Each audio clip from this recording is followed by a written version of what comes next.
My name is Scott Gibson of Beneath the Surface. I'm here with Mickey Fulton, mercenarygeologist.com. Mickey, thanks for being with us. Hey, thanks a lot, Scott. And how can the audience reach you first of all? Mercenarygeologist.com. Also, this interview will be posted on mercenarygeologist.fm, which is our 24/7 streaming audio station, and through Twitter at mercenarygeo. Nice. Well, I wanted to start off talking about the markets, what we've been through for the last few years from the peak of 2011, and sort of some comments on the stocks and the TSX Venture. So you nailed it.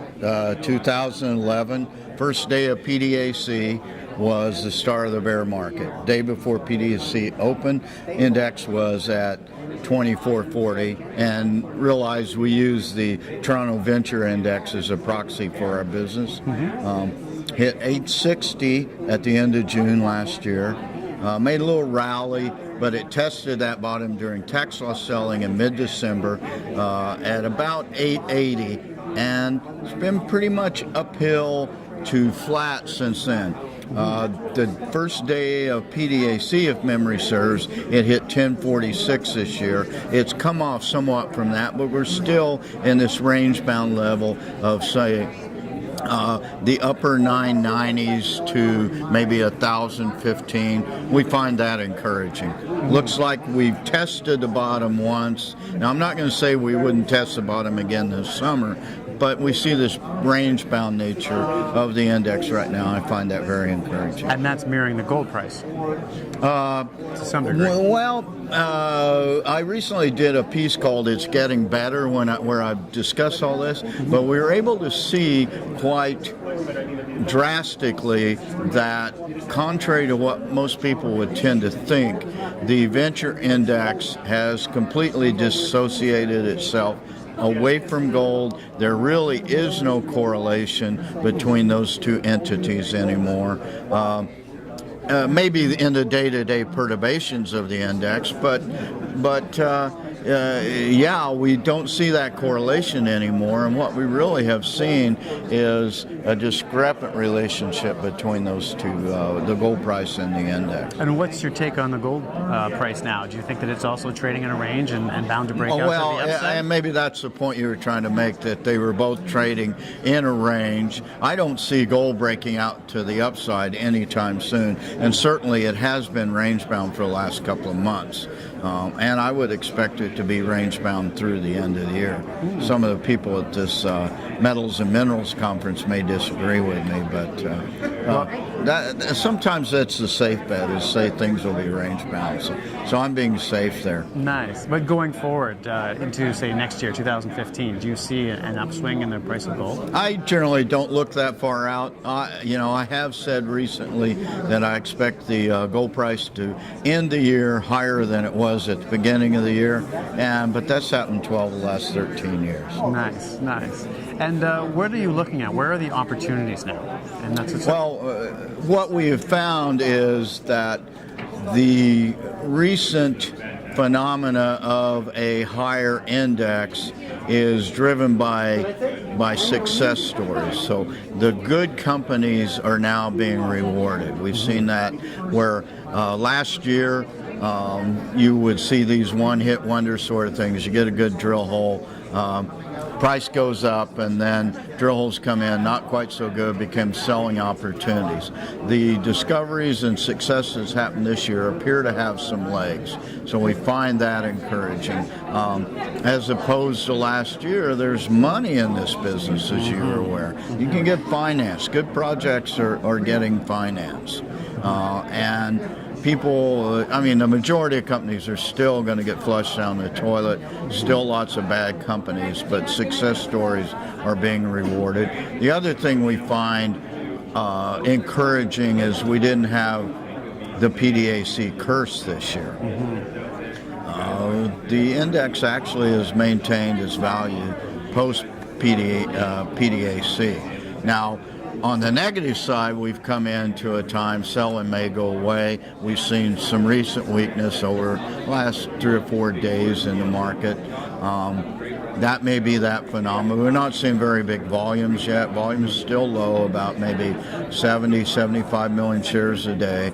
A lot of that's being driven by the dot bond As Chris Perry of Stockhouse says, calls it the dot bong bubble. So Right. medical marijuana has created some volume.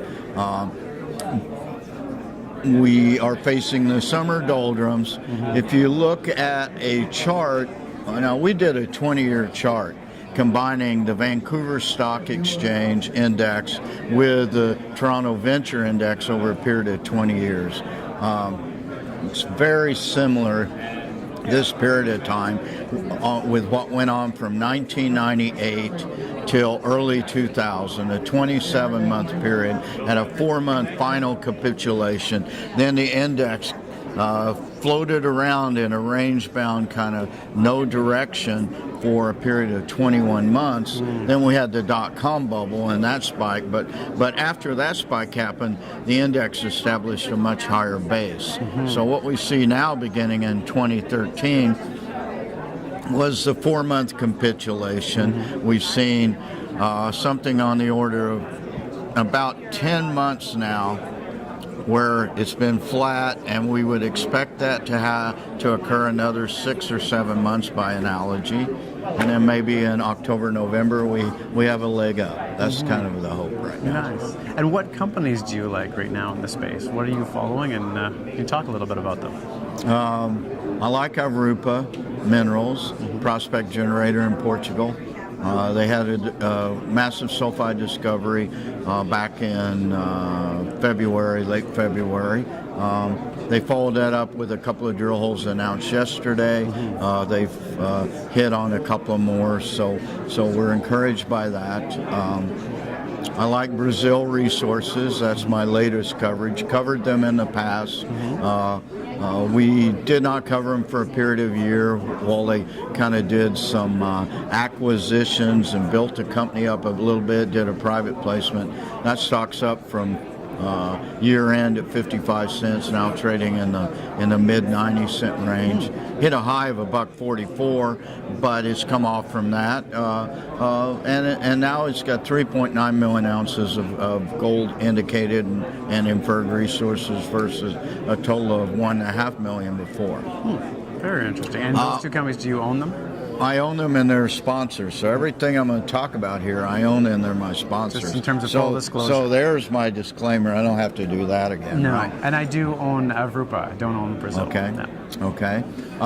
Still cover Curis, still waiting for the permit. ISR copper, soon to be a producer in Arizona. Hunter Dickinson. Yeah, Hunter Dickinson Company. Basically just treading water on that company till they get their EPA permit.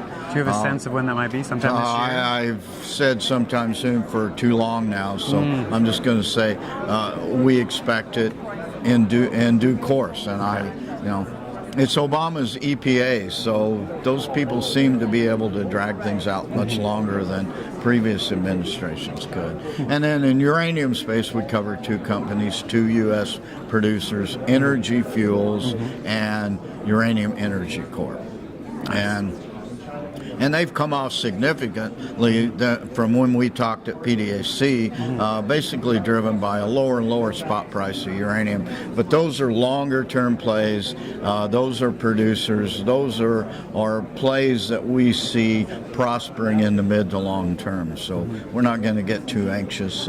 If they get down, beaten up too bad, we'll come in and buy some more of them. Nice. Yeah, I no longer own either as well. Did take some money off the table as the uranium price rose. Oh, good for you. Yes. Good idea. Yeah. Well, thanks very much for being with us again, Mickey. All right. Really appreciate your time. Thanks a lot, Scott. Again, that's Mickey Fulp, Mercenary Geologist. I'm Scott Gibson with Beneath the Surface. Thanks for being with us.